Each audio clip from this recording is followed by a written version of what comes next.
Cette C'est conférence bon. va maintenant être enregistrée. C'est bon.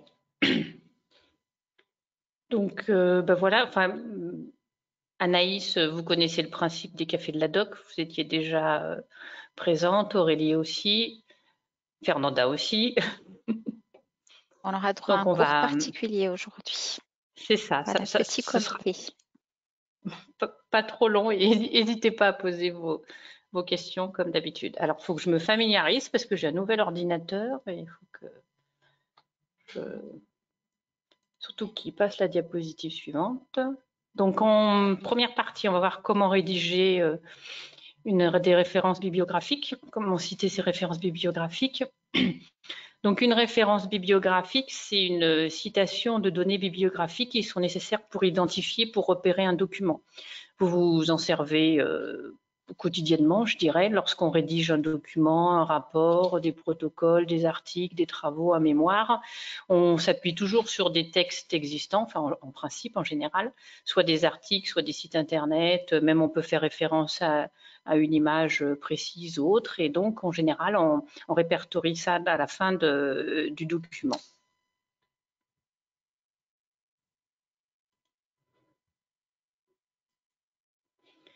Donc, il existe différents styles pour citer les références bibliographiques. On a ce que le style Vancouver. Alors, si ça s'appelle comme ça parce qu'en 1978, il y a beaucoup d'éditeurs, enfin plusieurs éditeurs de revues médicales et biomédicales qui se sont réunis et qui ont créé un style commun pour remettre dans leurs articles et pour citer leurs articles. C'est le style de Vancouver et c'est celui qui est utilisé la plupart du temps dans le domaine de la santé. Ensuite, vous avez peut-être déjà entendu parler du style APA. Ça, c'est plutôt dans le domaine de la psychologie et des sciences sociales. Et puis, il y a enfin un style Chicago. Ça, c'est des éditeurs américains qui sont regroupés, qui ont créé leur propre style. Donc, dans certaines revues, c'est possible que, enfin, si vous êtes publié dans certaines revues, en fonction des éditeurs, c'est pas forcément le style de Vancouver qui vous sera demandé. Mais bon, aujourd'hui, on va plutôt voir le style Vancouver puisque c'est celui qui est le plus utilisé. Donc, pour référencer un article, il y a une formule, je vous écris la formule. Donc, il faut mettre le nom et la première initiale du prénom des auteurs. Dans le style de Vancouver, s'il y a plus de 6 auteurs, on indique les 6 premiers auteurs et après, on fait figurer la mention et al. Après avoir répertorié les auteurs, on met le titre de l'article. Ensuite, on met le titre abrégé de la revue, l'année de publication, le volume, le numéro entre parenthèses et la pagination. Donc, je vous ai mis 2 exemples ici, un de la revue Hygiène et un de la revue Infection Control and Hospital Epidemiology. Donc, comme beaucoup d'écriture dans le domaine de la santé, lorsqu'on a une référence en latin, par exemple les noms de bactéries, on les met en italique. Alors, si vous ne savez pas comment rechercher, parce que donc on a besoin du titre abrégé de la revue, si vous ne connaissez pas le titre abrégé d'une revue, je vous ai mis 2 sites internet. Donc, il y a Web of Science, c'est tout un listing, il y a toutes des revues par ordre alphabétique et vous avez le titre en entier et le titre abrégé. Et sinon, on retrouve aussi dans PubMed, dans le NLM catalogue, il y a aussi une liste de titres de revue et avec le titre abrégé en regard du titre entier. Ensuite, je vous ai mis un exemple pour citer un site ou une page web. Donc là, il faut mettre le nom des auteurs ou le nom de l'organisme, le titre de la page ou du site que vous consultez. Entre parenthèses, on indique en ligne pour signifier que c'est un site internet. On met la date qui figure sur la page si elle existe et entre parenthèses, on indique la date à laquelle vous avez consulté le site et ensuite vous indiquez l'adresse du site internet disponible sur. Après, il y a tout un tas de règles pour référencer aussi bien un mémoire, un texte officiel, etc. Mais on ne va pas rentrer dans les détails. Pour ceux que ça intéresse, je vous ai mis des liens qui vous détaillent tout cela. Est-ce que vous avez des questions sur ce Sur ce passage, vous connaissiez déjà sans doute. Pour Ben, vous Nathalie, aider, oui, vas-y. pardon, les sites là, quand on va, si on veut par exemple rédiger quelque chose, qu'on veut chercher, euh, parce que tu as dit, dépendant si c'est un article ou si ça peut être différentes façons de faire une Oui, bibliographie. Et là, du coup, sur ces sites, on trouve quoi au fait? On trouve, on va y aller si tu veux. Le deuxième lien, je crois que c'est celui-ci. Il est assez bien fait parce que c'est en une seule. Non, c'est bon. C'est un guide abrégé de. Et là, il met pour tous les types de documents. On a articles, livres, chapitres de livres, sites web, articles de presse, rapports, institutions, multimédia, DVD, si vous voulez citer un DVD. Et donc, à chaque fois, il met la formule qu'il faut utiliser au style de Vancouver. Mais c'est vrai que dans le ok. diaporama, j'ai pas tout détaillé parce que c'est long. Là, le document, il fait 35 pages. Et là, c'est pareil, quand on fait des formations, des choses comme ça, quand on veut mettre, par exemple, si on fait des formations, on a consulté parfois des sites internet, on a consulté des livres ou des choses pour monter, par exemple, une formation. Là, il y a aussi des règles il y a des règles pour PowerPoint, par exemple, quand on fait une formation, qu'on fait en PowerPoint, comment on le met, c'est ça?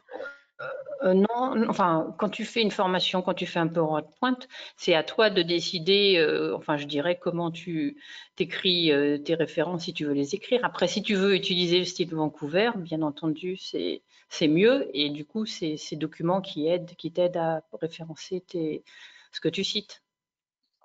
Ok, merci. C'est clair? Oui, ça va, Oui. ça va. Et sinon, il existe aussi des logiciels de gestion bibliographique du style Zotero ou OneNote. Je ne sais pas si si vous utilisez ce genre d'outils. Ça fera peut-être l'objet d'un café doc ultérieur, une autre saison. Ce sont des logiciels où, quand on repère des références bibliographiques, des articles ou autres qui nous intéressent, on les enregistre dans ce logiciel. Alors Zotero, c'est un logiciel gratuit. On enregistre dedans et du coup, ces logiciels ont la particularité, si on rédige un mémoire, un article ou autre, ce logiciel est compatible avec Word et il écrit automatiquement pour nous les documents qu'on a référencés dans la base de données au style qu'on veut. Donc, on choisit Vancouver et il écrit automatiquement. On choisit, je ne sais pas moi, un article de Pittet qui traite de l'hygiène des mains et des bijoux dans la revue Hygiène, j'ai n'importe quoi. On l'a référencé dans sa base Zotero, c'est-à-dire il l'a enregistré. Et du coup, quand on est dans Word, on appelle cette référence et le logiciel écrit automatiquement au bon format. Là, pour le coup, c'est toi-même qui crée ta base sur Zotero, si je comprends bien. Oui. Oui, oui. Alors Zotero, c'est une interface qui est en ligne, c'est une interface web. Et en fait, tu crées ta base, mais de façon très facile, parce que quand tu es sur PubMed ou dans les bases de données, que tu as une référence qui t'intéresse, tu coches une petite case à côté du navigateur quand tu as installé Zotero, et lui, il te met automatiquement les données de ce que tu consultes dans ta base de données. Mais bon, on pourra en rediscuter, mais c'est un outil intéressant. Anaïs, vous connaissiez Zotero? Pas du tout. Bon. Mais bon, après, c'est vrai que c'est utile ce genre de logiciel quand on fait beaucoup de gestion bibliographique et de collecte. Angèle, Si, je l'ai le temps. voilà. Ah, Attends.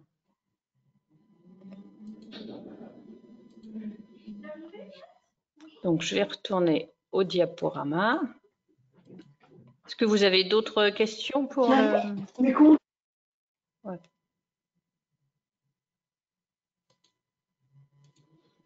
Non, c'est bon pour la partie des références bibliographiques. Ensuite, donc, on va voir comment rechercher une norme.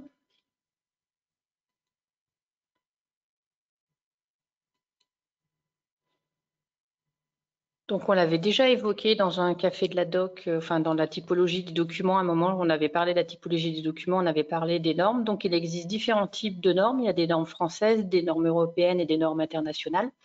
En France, les normes, elles sont gérées par l'AFNOR, l'Association française de normalisation. Et donc, c'est une réglementation qui est mise en place, mais elle n'a pas de valeur juridique, je dirais. Donc, je vous ai mis la définition que l'AFNOR met elle-même sur son site internet. Les normes AFNOR sont des réglementations mises en place par l'AFNOR. Elles ont pour but d'aider les entreprises dans l'optimisation de leur méthodologie de production. En temps normal, la normalisation est un processus facultatif. Cependant, il existe des normes auxquelles il est obligatoire de se conformer.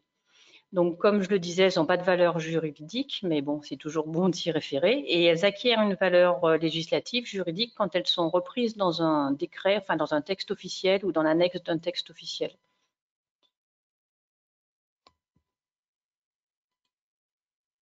Alors, les normes, ce qui m'a toujours fait râler, les normes sont payantes sur le site de l'AFNOR. Quand on veut acheter une norme, ça a un coût. Donc là, je vous ai mis le lien du site AFNOR. Donc, quand on se connecte au site AFNOR, il faut se connecter à la boutique AFNOR.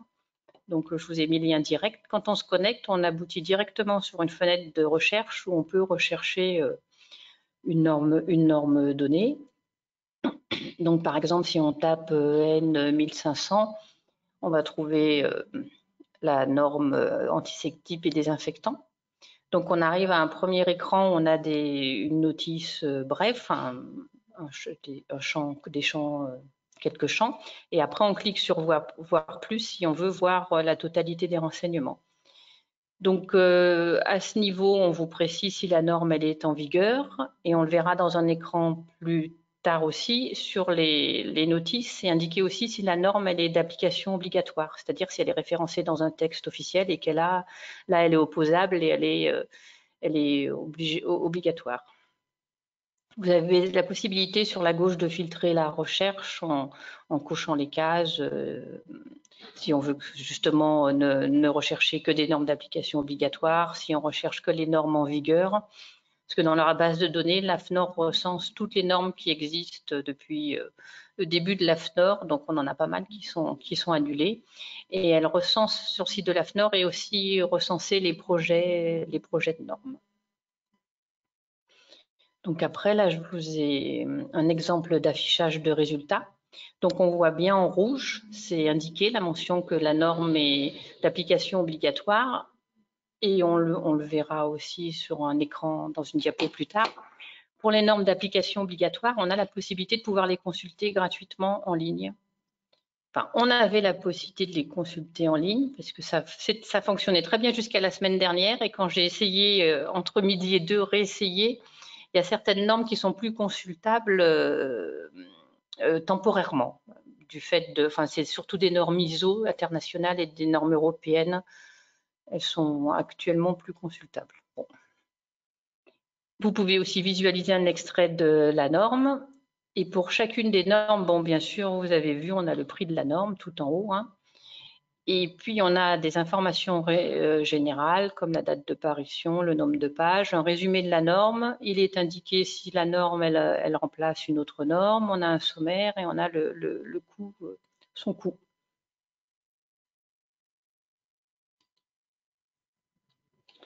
Donc, comme on a vu, la mention de l'obligation d'application d'une norme, elle est indiquée en rouge. Je vous ai mis la définition, comment l'AFNOR définit ce que c'est qu'une norme d'application obligatoire. Et donc, ces normes d'application obligatoire sont consultables gratuitement. Alors, pour pouvoir les consulter, il faut bénéficier, il faut avoir au préalable créé son compte sur le site de l'AFNOR. Il faut aussi, à chaque fois qu'on coche, qu'on veut consulter une norme, on doit cocher une petite case qu'on atteste sur l'honneur qu'on accède à la norme pour respecter une réglementation. Et donc, je vous ai rajouté la petite phrase là qu'en ce moment, certaines normes ISO et EN sont suspendues. Sinon, ces normes sont aussi consultables, alors aussi bien les normes d'application obligatoire, mais également toutes les normes qui sont dans la base de données de l'AFNOR sont consultables dans les antennes régionales. Alors, notre antenne régionale, je vous ai mis les coordonnées dans la diapositive d'après. Elle est située à Lyon. Donc, je vous ai mis le téléphone, le mail et les renseignements. Donc, on peut aller sur place, consulter une norme avant de l'acheter. Mais bon, faut aller là-bas, quoi. Ou sinon, ben, celles qui sont consultables en ligne, on peut les consulter en ligne. Mais c'est vrai que ça permet du coup de vérifier si la norme qu'on voit correspond bien à ce qu'on recherche. Parce que des fois, on sait, enfin, avec un titre, on ne sait pas exactement ce qui est le contenu de la norme. Ensuite, pour vérifier la pertinence de la norme, il y a un service qui s'appelle Norme Info. Donc, il y a un numéro de téléphone et un formulaire. Vous pouvez, grâce à ce formulaire de contact, demander des renseignements sur telle ou telle norme en indiquant son titre et le numéro de la norme. Et vous pouvez demander des renseignements avant de l'acheter pour voir si vraiment ça répond à votre question. Je pense par exemple, je sais pas, une norme pour l'air dans le bloc opératoire. Est-ce que la dite norme, enfin la norme que vous pensez, est-ce que ça répond bien à votre question?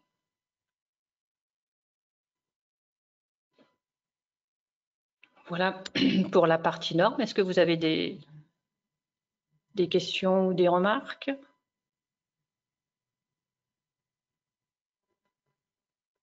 Nathalie, quand on utilise ce service, donc du coup, la question est-ce qu'il y a, par exemple, un ORVN 90, je ne sais pas combien, je ne m'en souviens plus comment c'est, pour prendre l'histoire de l'air au bloc opératoire. J'ai décrit, par exemple, j'ai un bloc opératoire, machin, et je veux appliquer la norme. Est-ce que c'est bien cette norme que je dois prendre? Oui, Ils te répondent oui ou non, c'est ça? oui, oui. Et si c'est pas la bonne, ils te répondent une autre. Si je mets une ISO, n'importe laquelle, là, d'accord, ok. Normalement, oui.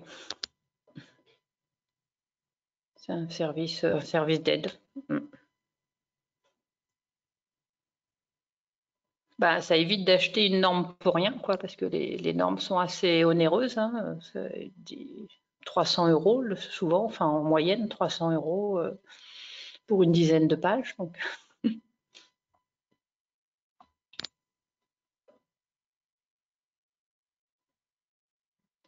voilà. Vous avez des questions? Bon. Non, bon, ça a été très rapide. C'était les deux sujets qu'on nous avait suggérés pour ce dernier café de la doc. Donc, je ne sais pas si vous avez des questions complémentaires sur ce qu'on vient de voir.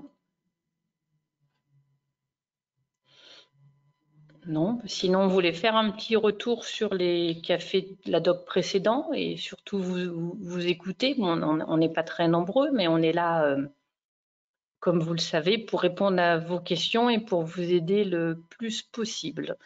Donc, je ne sais pas si par rapport à tout ce qu'on a vu jusqu'à aujourd'hui, est-ce que vous avez des interrogations? Est-ce que vous avez besoin d'aide? Qu'avez-vous pensé des cafés de la doc? Est-ce que ça vous a été utile? Je mets toutes les questions en vrac, mais la parole est à vous. Fernanda, si tu veux compléter.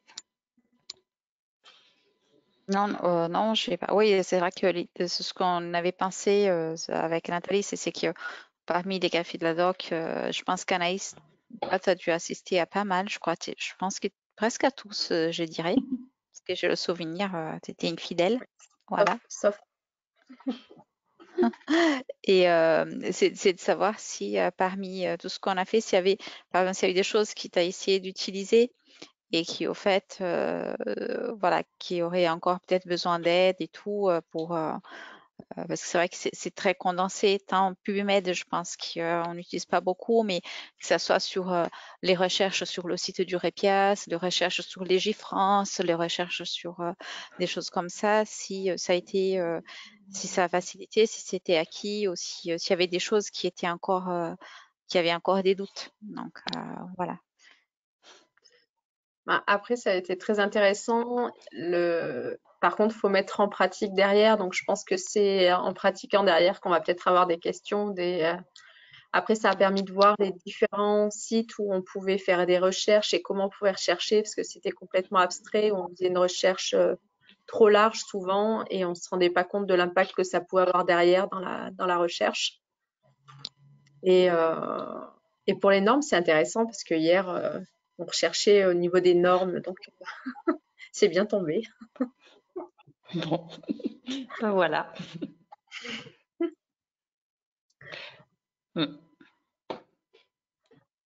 Après, c'est vrai que des fois, il y a certains cafés de la doc qu'on a vraiment survolé et été très vite. Avec le recul, il faudrait prendre plus de temps et essayer de faire manipuler un peu plus les personnes présentes. Mais c'est vrai que c'est compliqué quand on est nombreux et à distance.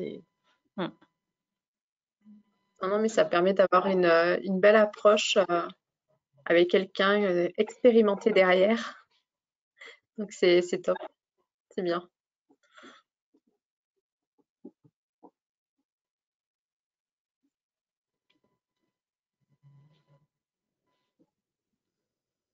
Donc après, de toute façon, comme d'habitude, à l'issue de cette séance, on enverra le diaporama avec la vidéo qui sera très courte, mais on enverra la vidéo. Et puis, on va envoyer aussi à tout le monde, donc aussi bien à toutes les personnes qui ont participé au Café de la Doc depuis le début, enfin tous ceux qui sont inscrits, qu'à ceux qui n'ont pas pu participer ou qui n'ont pas participé par choix. Comme ça permettra d'avoir du recul et de savoir si, justement, c'était la diapo d'après, de savoir si on faisait une saison 2 ou si on s'arrêtait là pour la suite. Donc, n'hésitez pas dans le questionnaire, à le répondre déjà, à prendre quelques minutes pour le répondre si vous voulez bien. Ça nous aidera et ça vous aidera. Et donc, on vous demande votre avis, puis s'il y a des thèmes auxquels vous penseriez ou que vous auriez besoin dans votre pratique quotidienne.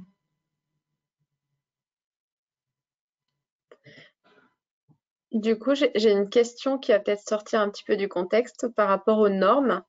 Est-ce qu'il y a un site ou une façon de faire pour savoir quelles normes sont nécessaires et imposées en termes d'hygiène pour certains produits et quelle norme peut passer au-dessus d'autres? Enfin, c'est assez complexe pour ma part. Est-ce que du coup, une norme, on peut voir si ça correspond et si ça rentre dans une autre norme? Enfin, je sais pas si je me fais comprendre, mais est-ce qu'il y a un moyen de savoir si cette norme-là, voilà, Alors, pour tout ce qui concerne les antiseptiques, désinfectants et tout ça, il y a le site Prodibase qui peut oui, vous aider. Je ne sais pas si vous le connaissez. oui, bah on y allait hier justement. C'est vrai que Ah. c'est Donc, du coup, il y a une partie, ils ont en plus dans le menu, ils ont une partie normes et où pour chaque norme est détaillé un peu les spécificités et aussi les imbrications d'une norme à l'autre. Après, pour d'autres domaines que les antiseptiques et désinfectants, je vois pas, je sais pas. Tu as un exemple plus concret, Anaïs? J'arrive pas à trop comprendre, en fait. alors non, on sort du contexte, mais non, c'est qu'hier, en fait, on recherchait par rapport aux normes. On a cette fameuse eau ozonée où on n'arrive pas à s'en sortir avec un prestataire et ils nous envoyaient tout un tas de normes qu'ils avaient fait passer pour l'eau ozonée. Donc, on essaye de comprendre et d'aller plus loin dans ce qu'ils nous ont apporté, voilà. De voir ce qui a été réellement testé ou pas dans leur étude et pour après faire un retour aussi à l'établissement. Après, bon, je sais pas ce qu'ils t'ont dit, Nathalie, mais bon, je pense que pour le problème de ces choses-là, c'est que parfois tu as des normes qui c'est pas des normes, ouais, c'est pas des normes. Ils font des, mais souvent à l'étranger par des laboratoires étrangers et parfois se basant à des normes qui sont pas françaises, mais qui sont des normes à l'étranger et avec des diminutions de log ou des choses comme ça de micro-organismes, mais avec une autre méthode. Donc, je dirais, s'ils veulent dire l'ozonné est l'équivalent d'un détergent désinfectant, ça serait intéressant de la faire passer avec la norme de détergent désinfectant. Avec, tu vois, avec les mêmes micro-organismes, la même réduction de log, au fait. Un procès verbal, ça serait selon la norme peut-être, mais au moins qu'ils s'aillent au plus proche de là, parce que quand ils font des trucs comme ça, ils nous envoient des dossiers avec parfois des micro-organismes qui dans aucune de nos normes on le teste parfois. Donc c'est difficile de comparer l'équivalence avec la norme française pour les détergents désinfectants, par exemple. Je ne sais pas si j'arrive à me faire comprendre. Oui, mais c'est totalement ça. Ouais. Donc, et ça, je sais pas si on peut, je sais pas s'il y a des sites comme ça, parce que c'est vrai qu'à chaque fois qu'il y a des produits comme ça, surtout des choses qui sont parfois, ils disent c'est bien, c'est utilisé en Suisse, c'est utilisé je sais pas où, il y en a fait passer par un labo autre, on va dire, des normes. Donc voilà, mais et c'est ce qui s'était passé au début avec la vapeur. Et après, il y a eu la norme vapeur qui a été créée parce qu'il n'y en avait pas de norme pour la vapeur. Et ils faisaient, mais avec des laboratoires indépendants, en fait. Et c'est peut-être l'eau ozonée, c'est peut-être ça, au fait. C'est un laboratoire étranger, effectivement.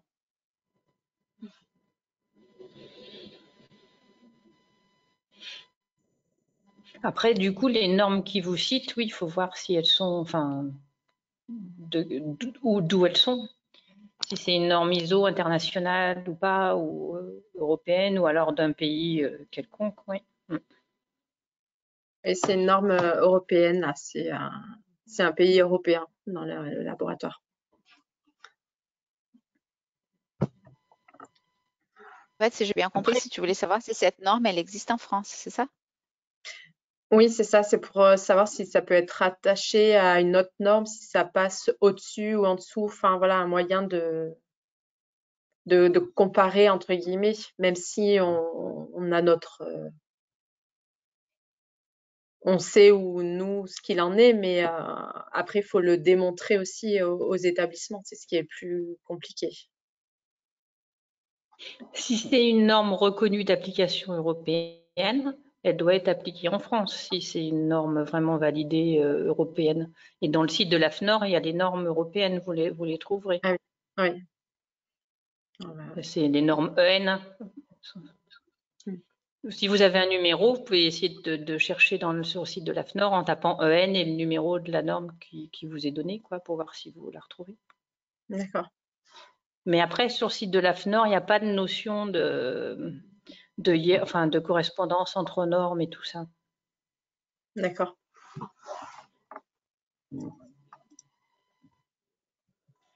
Et tu as le numéro de la norme, parce qu'on peut faire un exercice pratique, comme on a le temps. Oui, alors attends, je Ça recherche. te va, Nathalie? Oui. Oui, de chercher pour comme ça, on voit si on la trouve. J'avais déjà cherché ozoné, moi, pour voir s'il y avait des trucs, mais pas grand-chose. Enfin, pas beaucoup de choses.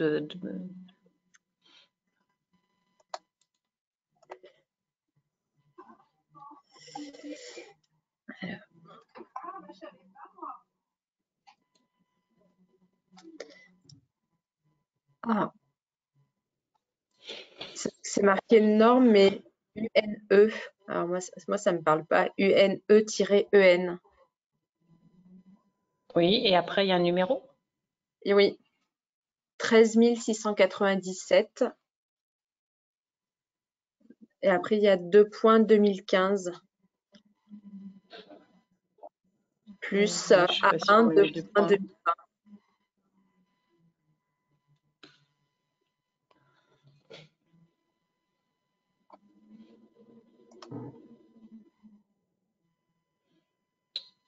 Donc, bah, il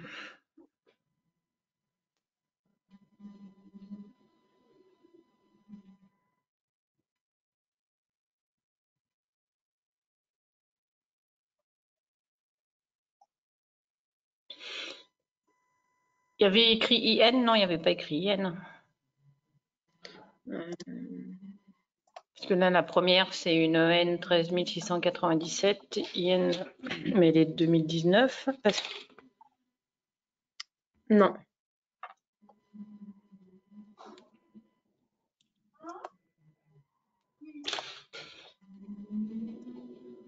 Et dans le titre de la norme, non, il n'y avait pas de titre, c'était juste une référence. Activité bactéricidie. Oui, c'est les normes. toute façon, le 13697, c'est des normes antiseptiques et désinfectants.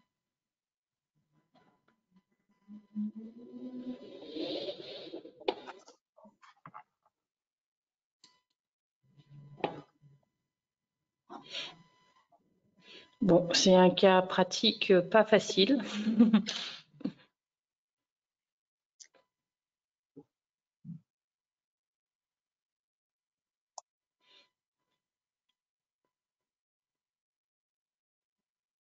Il y avait un plus à 1 dans ce que vous nous aviez dit, non? Je l'ai envoyé dans le... J'ai fait un copier-coller dans le chat, du Ah. coup, pour le...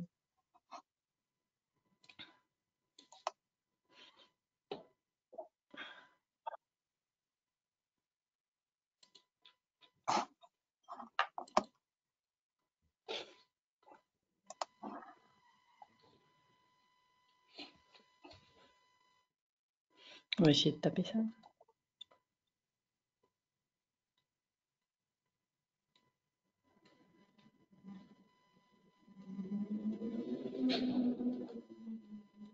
Je sais pas. Mais c'est bizarre cette écriture de norme. T'as oublié un chiffre, Nathalie, là, je vois. 13 697. Merci, Marie-Christine.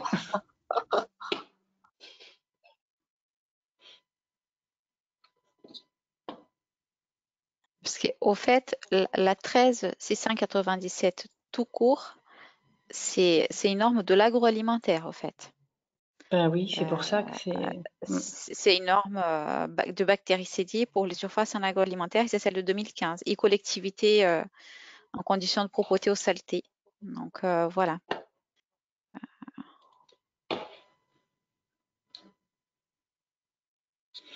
Et celle-ci, on ne retrouve pas ce qu'il nous dit. Hein. Bon, après, on a beaucoup de... C'est ça, quand on tape directement dans Google la norme, c'est ce qui sort, que c'est un essai quantitatif pour de l'agroalimentaire. Voilà.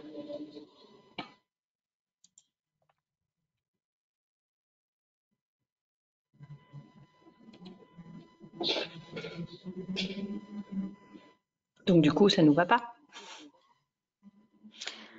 Pendant très longtemps, dans les établissements, les EHPAD, les femmes masses, on disait qu'on pouvait utiliser des produits qui passaient les normes en agroalimentaire. Parce que c'était des trucs pour la collectivité. Voilà, c'était collectivité. Mais depuis quelques années, on dit qu'au fait, les produits qui ont utilisé des agents désinfectants, que ce soit pour les établissements du sanitaire ou du médico-social, ils doivent passer. Le médico-social s'est aligné sur les normes des établissements de santé, en fait.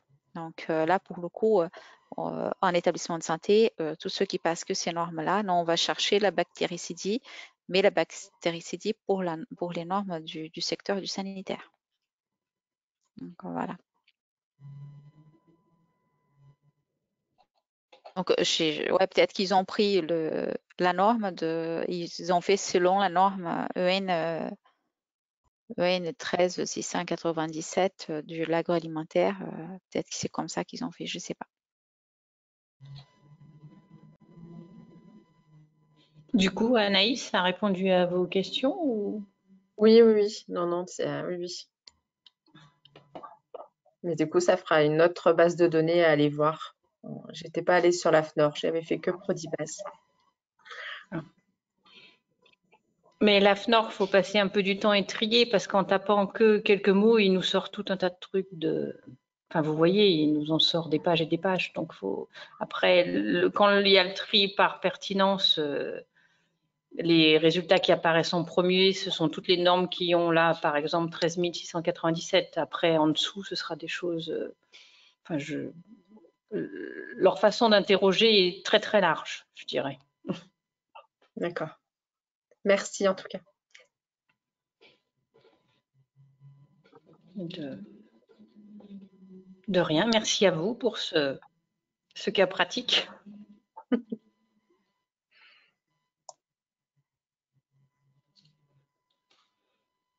Sinon, est-ce qu'il y a d'autres remarques, d'autres besoins, d'autres questions?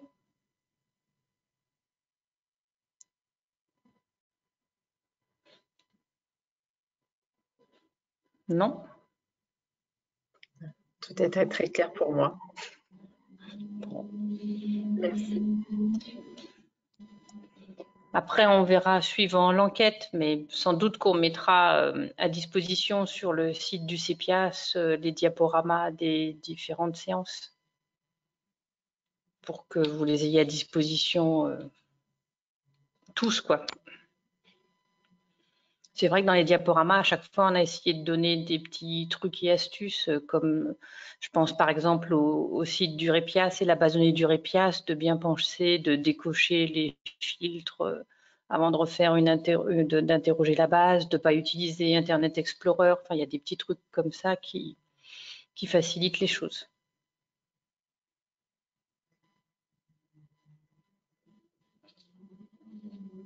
Bon, de mon côté, j'ai pas rien à ajouter, si ce n'est de vous remercier. Fernanda, je ne sais pas si tu veux dire le mot de la fin.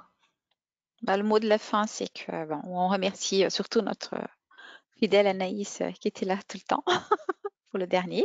Sinon, on l'aurait fait quand même, qu'entre nous. Une fois qu'on y est, on y est, parce que nous, on apprend aussi. Remercier Nathalie d'avoir accepté le défi de faire ces cafés de la doc, là, parce que je pense, au moins pour moi, moi, j'ai appris des choses et ça m'a beaucoup aidé.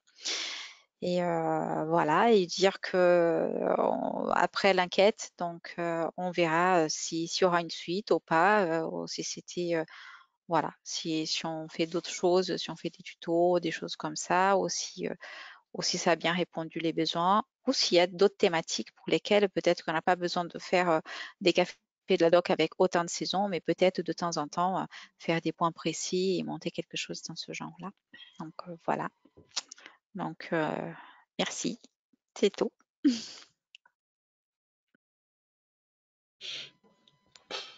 Eh ben, merci à tous et puis à une prochaine fois. Et merci d'avance pour ceux qui répondront à l'enquête.